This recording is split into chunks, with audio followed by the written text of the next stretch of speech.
Bonjour à toutes et à tous et bienvenue sur la chaîne Histoires électroniques. J'ai eu l'immense honneur d'interviewer récemment Dan Laxman. Dan Laxman est un des pionniers de la musique électronique et surtout il est connu pour avoir fondé en 1978 le groupe Telex. Merci à Dan donc de m'avoir accordé de son temps pour cette interview. 2 vidéos sont sorties simultanément sur cette chaîne, cette vidéo que vous regardez, et vous trouverez aussi une vidéo qui est l'interview quasiment intégrale de Dan Laxman. En tout cas, on va faire un plongeon dans la musique électronique des années 70 et 80, au tout début de la musique électronique, grâce à Telex et à Dan Laxman. C'est parti.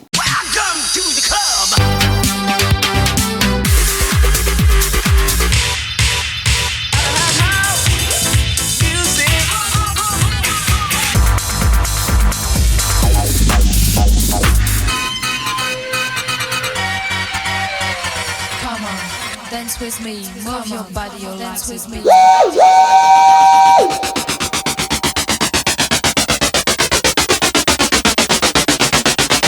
Dan Laxman est belge, il est né en 1950, c'est un ingénieur du son, un producteur, un arrangeur, un compositeur qui n'est pas forcément très connu du public français, mais surtout il est connu pour avoir cofondé le groupe Telex en 1978, un des groupes pionniers donc de la musique électronique au même titre que Tangerine Dream ou que Kraftwerk. Telex est surtout connu pour un hymne électro, un titre électro cultissime qui est souvent cité en référence parmi les producteurs de house ou de techno des années 80, c'est le fameux Moscow Disco. Ce soir c'est la folle ambiance.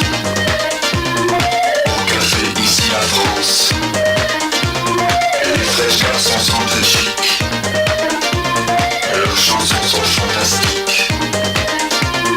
Moscow Disco connaîtra un succès international, il sera diffusé par tous les DJ, notamment grâce à sa version maxi 45 tours, sa version longue, qui, comme l'explique Dan, n'est pas un remix en fait, c'est le groupe Telex qui, dès le début, a prévu une version longue, tout simplement parce qu'il restait du temps sur la bande magnétique. Le titre sera aussi connu car il y a une version française, évidemment, à l'origine, mais aussi une version anglaise. Est-ce que quand vous créez Moscow Disco, est-ce que vous savez l'impact, est-ce que vous doutez de l'impact que ça va avoir dans les années futures? Ben non, pas du tout. Chaque fois qu'on pose la question à quelqu'un, est-ce que vous saviez que ça allait être un tube? Ben non, si on savait, on ferait que des tubes. Non, mais ce que je peux dire, c'est que c'est venu assez spontanément. Donc, un train avec un wagon discothèque. Ouais. Et donc, l'idée, moi, automatiquement, pendant que Marc et Michel parlaient de l'idée, j'ai déjà pensé que dans la rythmique, je devais introduire le train, évidemment. Ouais. Puis on a développé ça, puis il fallait faire un sifflet, évidemment, avec plusieurs oscillateurs dans le modulaire.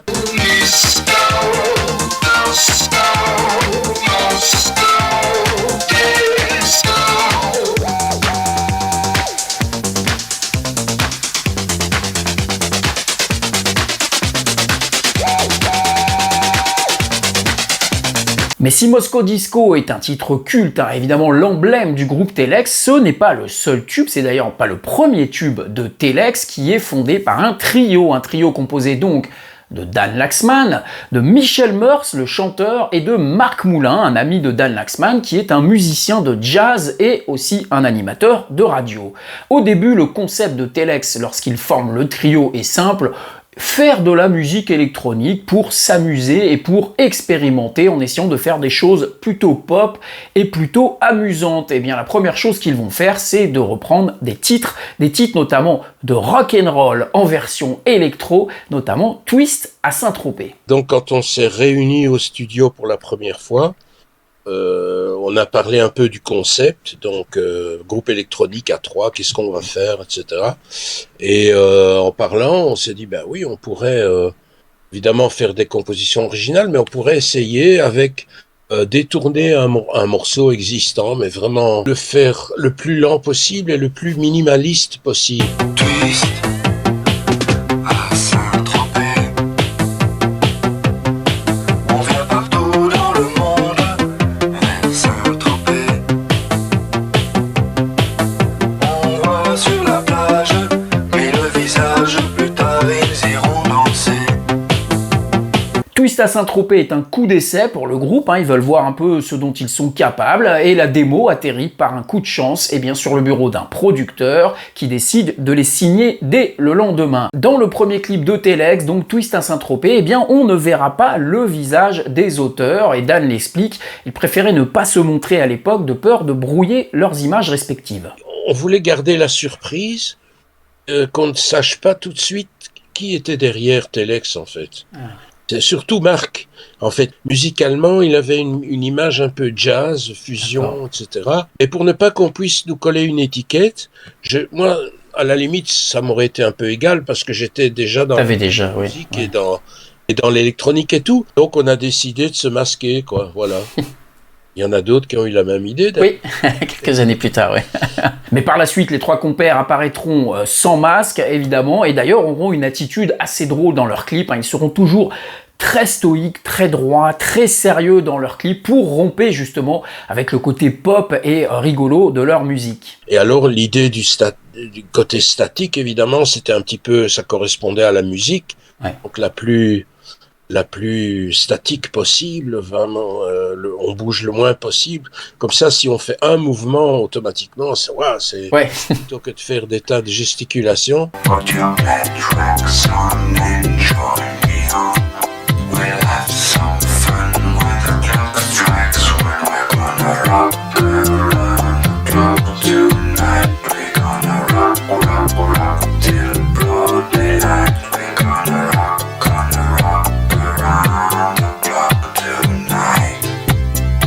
Telex, à la fin des années 70, devient un groupe très en avance sur son temps. On le compare à Jean-Michel Jarre, à Kraftwerk bien entendu, Tangerine Dream ou Yellow Magic Orchestra, qui enchaîne en plus tube sur tube. C'est un groupe populaire, à tel point qu'ils vont représenter la Belgique à l'Eurovision 1980, avec une prestation dans la ligne droite de ce que sait faire Telex, une prestation drôle et qui ne se prend pas au sérieux. On se demande d'ailleurs s'ils ne vont pas exploser de rire à un moment donné. Les vedettes sont inquiètes, elles se maquillent, fument une cigarette avant d'aller sur la sellette. Eurovision, Eurovision,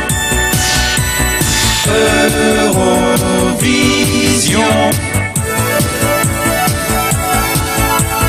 Eurovision, Eurovision, Eurovision.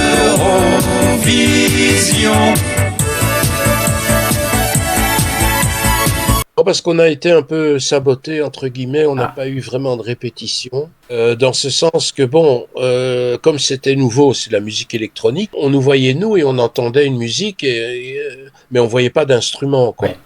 Et donc ça les chatouillait, en fait. Quand la musique démarre, tout de suite, on est arrêté, le gars il dit stop, j'entends une batterie, mais je ne vois pas de batterie.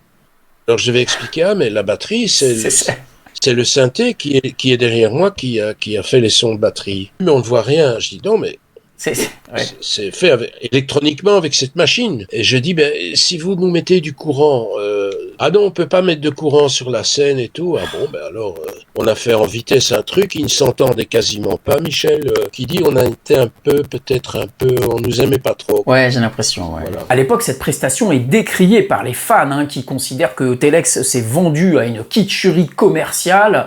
Et d'ailleurs, on peut lire ici et là, dans certaines interviews ou articles, notamment de Wikipédia, que le groupe souhaitait finir dernier du classement. Alors, ils n'ont pas réussi, ils sont dans les 4 ou 5 derniers, mais en fait, Dan l'explique, il n'espérait absolument rien de cette prestation, mais pourquoi pas, il se disait, comme c'est nouveau, comme c'est de la musique électronique, et si ça marchait. La musique électronique, on s'est dit, peut-être que tout le monde va dire, waouh, tout le monde va voter, mais non, ça s'est pas passé comme ça. Non, pas tout à fait. Mais oui, mais il y a eu des gens qui ont eu pire que nous, c'est vrai que tant qu'à faire, on aurait autant préféré être dernier, mais à cause du Portugal qui nous a donné 12 points. Ah oui, quand même.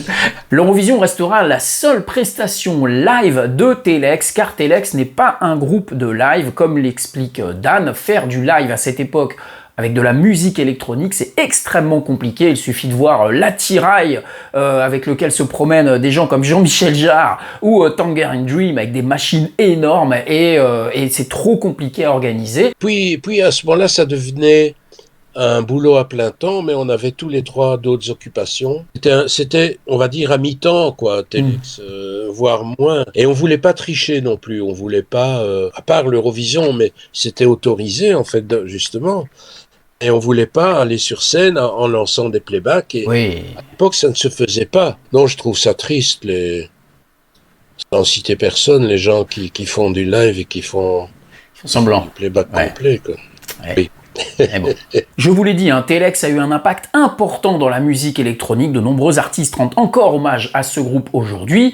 Il y a eu tout au long de la carrière de Telex de nombreux remixes, évidemment, notamment par des compères. Serge Ramakers du groupe Confettis a remixé un titre de Telex. Il y a eu aussi un album entier de remix sorti pour le marché japonais, car le groupe fonctionne très bien au Japon. My way of life had the glamour of an artificial neon ad. Tous à Saint-Tropez. On vient partout dans le monde vers Saint-Tropez. Et puis aussi, il faut noter deux compilations qui sont sorties. La compilation I Don't Like Remix, qui s'appelle comme ça car, faut-il le croire, le groupe Telex n'aime pas les remixes. C'est un best-of de leurs titres qui a été accompagné évidemment d'un best-of de remix. Mais justement, que pense Dan Laxman des remixes de Telex ? Non, moi ça me dérange pas du tout.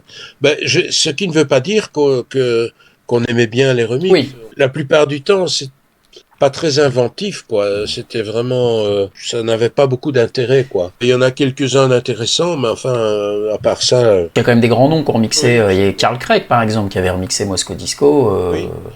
Il avait fait un très bon remix de Moscow Disco d'ailleurs, ouais. Ouais, tout à fait. Celui qu'on a préféré en fait. Il est très proche de l'original en fait. Il respecte énormément l'original. Oui. Ouais. C'est vrai que c'est peut-être pour ça.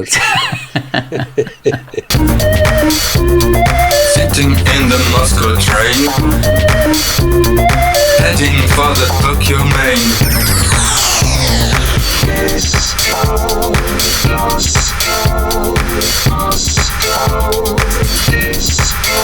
Si les œuvres du groupe Telex vous intéressent, je ne saurais trop vous conseiller ce coffret, l'intégrale de Telex sorti sur le label Mute Records l'année dernière. Et si je vous le conseille, c'est parce que la quasi-totalité des morceaux ont été réédités, remasterisés, voire remixés par le groupe lui-même. Enfin, pas le groupe entier malheureusement, puisque Marc Moulin est décédé en 2008. L'idée, c'était de ressortir, mais remasteriser, en fait, évidemment. Remasteriser nous-mêmes, parce que, pour ne pas mettre ça dans les mains de quelqu'un qui comprendrait rien, en plus de remasteriser, si on ne pouvait pas faire mieux au niveau du mix, quoi. On a décidé de passer en revue tous les albums. Wow. Finalement, on a plus ou moins remixé la moitié de tout le catalogue. Wow. On savait plus nous-mêmes si on avait les titres qu'on avait remixés ou simplement remasterisés. Donc, ça veut dire qu'on avait bien bossé. Tout correspondait bien. Ouais. Qu'on n'avait pas dénaturé ou fait quelque chose de complètement différent. Alors quand Dan Laxman crée le groupe Telex à la fin des années 70, il n'en est pas à son coup d'essai. Non, c'est déjà un producteur et un arrangeur connu pour sa capacité à maîtriser les synthétiseurs. D'ailleurs, son premier synthétiseur, il le reçoit à l'âge de 20 ans en 1970. D'habitude, à 20 ans, à cette époque, en 1970, on achète une guitare plutôt quand on est jeune. Pourquoi avoir choisi le synthétiseur plutôt que la guitare ? J'ai tout de suite eu envie d'avoir un synthé parce que c'était nouveau et j'étais sûr j'avais envie de faire des nouveaux sons. Ouais. J'étais booké, je me déplaçais avec le synthé, j'allais dans tous les studios, je faisais les sons électroniques. On me disait, tiens, ce son-là, tu peux me faire un... Oui, bien sûr. Et je faisais un son, et puis... Il va évidemment rapidement passer aussi à la composition musicale. Il va d'ailleurs reprendre le titre Popcorn, c'est un incontournable à l'époque. Et puis il va enchaîner les albums, un premier album d'ailleurs sous le nom de Dan Laxman Association, puis plusieurs albums sous le concept de Electronic System. Il connaîtra ses premiers tubes, avec notamment un titre qui va cartonner dans les charts en Belgique, aux Pays-Bas et même au Japon, c'est le titre Coconut.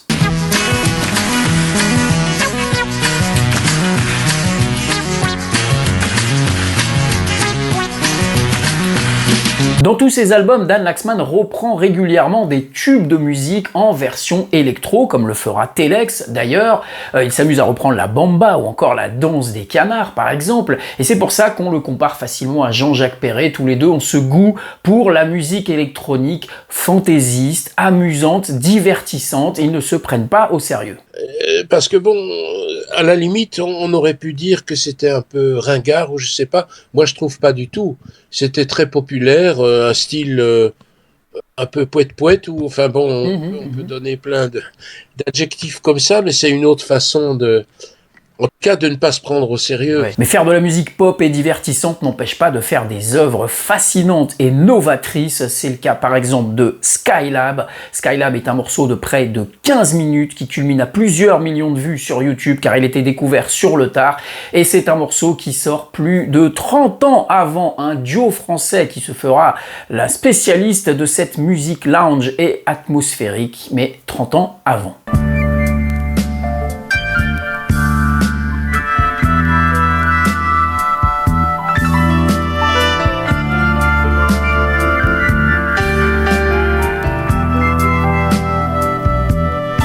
Il fallait remplir l'album.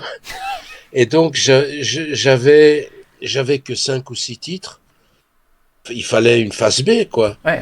Et comme j'avais d'excellents musiciens en studio, on a enregistré ça comme ça, en live.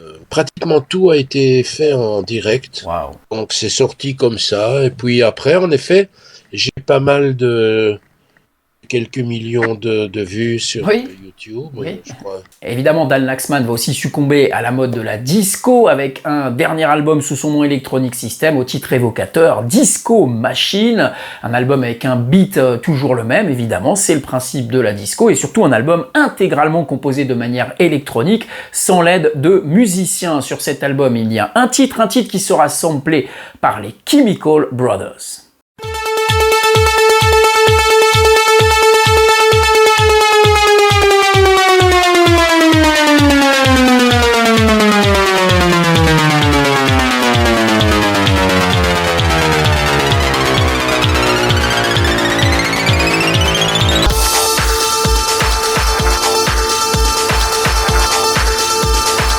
Disons que pour Chemical Brothers, oui, c'est un hommage, mais j'aurais bien aimé être au courant. Au-delà même de ses compositions en solo ou en groupe avec Telex, eh bien Dan Laxman est un producteur et un arrangeur réputé qui va se déplacer avec ses machines à l'époque, dans les années 70, pour composer des sons pour d'autres artistes. Il va travailler dans les années 80 avec une foultitude d'artistes, dont Alain Dao, Étienne Dao et surtout plus récemment Alain Chamfort, voilà, je remets les mots dans l'ordre. Mais aussi la chanteuse Lio, et oui, dont il sera avec Marc Moulin à l'origine du premier tube qu'ils vont arranger et composer, Banana Split.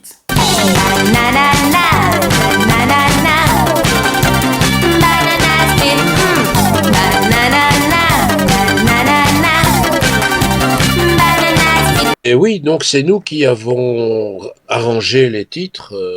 On a enregistré la base, donc les synthés, sur mon 8 pistes. Et elle est venue écouter, en fait. Et elle a adoré. Donc elle a trouvé ça génial, etc. Donc elle avait entendu Telex et qu'elle voulait quelque chose d'électronique et de très rythmé, etc. Et ce n'est pas tout, car on doit aussi à Dan Laxman un autre tube, un méga tube de disco, c'est Born to Be Alive. Donc c'était le producteur, voulait un sequencer. J'ai bidouillé un système, comme c'était disco et que la batterie, le pied, jouait sur tous les temps. Je voulais faire une séquence de 4 notes, et donc avec mon séquenceur, j'ai réglé, et qui est devenu une partie très importante de la chanson. Ouais. Patrick Hernandez me le répète chaque fois, il m'a déjà dit, Dan, sans ta séquence, le morceau il tient pas, quoi.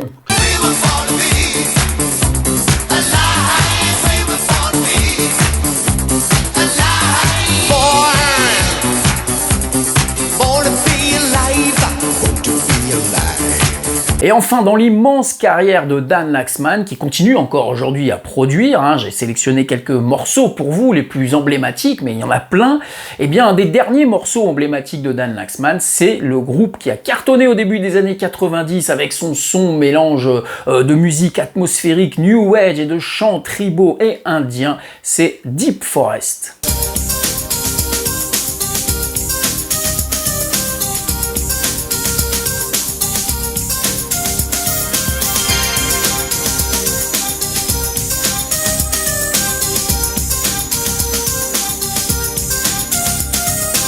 Eh oui, c'est Dan Laxman qui va produire et arranger le premier album du groupe Deep Forest. Ils vont ensuite se séparer pour des raisons de divergence artistique. À l'époque, Sweet Lullaby, le fameux morceau de Deep Forest, a du mal à démarrer. Ils vont au Midem, ils essayent de trouver un label, mais personne n'en veut. Et puis soudainement, eh bien, c'est Sony Music France qui va vouloir signer le morceau et ils vont sortir un clip à cette occasion.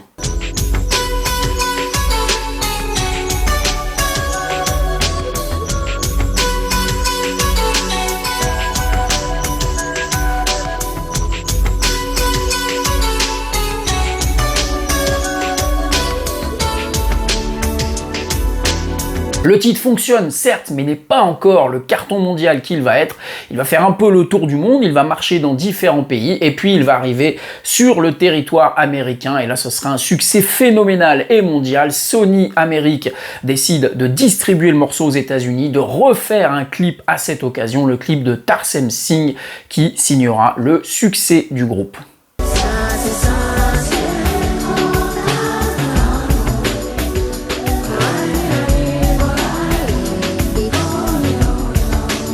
Quand on a vu ça, on est tombé par terre, et donc on voit des images fantastiques, puis on voit une petite fille qui passe sur un vélo en bois.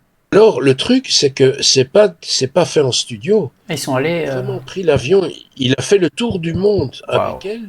Voilà, une fois de plus, c'était un réel honneur et plaisir d'interviewer Dan Laxman. Je tiens d'ailleurs à remercier deux personnes qui m'ont aidé à faire cette interview. D'abord Stéphane, un ami qui m'a mis en relation avec une des filles de Dan Laxman, Caroline, et Caroline qui a organisé cette interview. Merci à eux deux et surtout, une fois de plus, merci à Dan. C'était extraordinaire d'avoir quelqu'un comme Dan au bout du fil. Je vous conseille d'aller voir donc la deuxième vidéo qui est l'intégralité de cette interview. Si vous voulez en savoir plus, il y a plus d'anecdotes, il y a plus d'histoires sur d'autres morceaux, sur l'histoire du groupe Telex et surtout sur l'histoire de Dan. En tout cas, j'espère que cette vidéo vous a plu. Je vous donne rendez-vous très prochainement. À très bientôt. Portez-vous bien. Bye bye. J'en profite puisque je t'entends dire Moog, que sur ma chaîne j'ai beaucoup de commentaires qui me disent non, faut pas dire Moog, ça se prononce pas comme ça, mais si toi tu dis Moog, eh ben moi je valide et je dirai Moog désormais.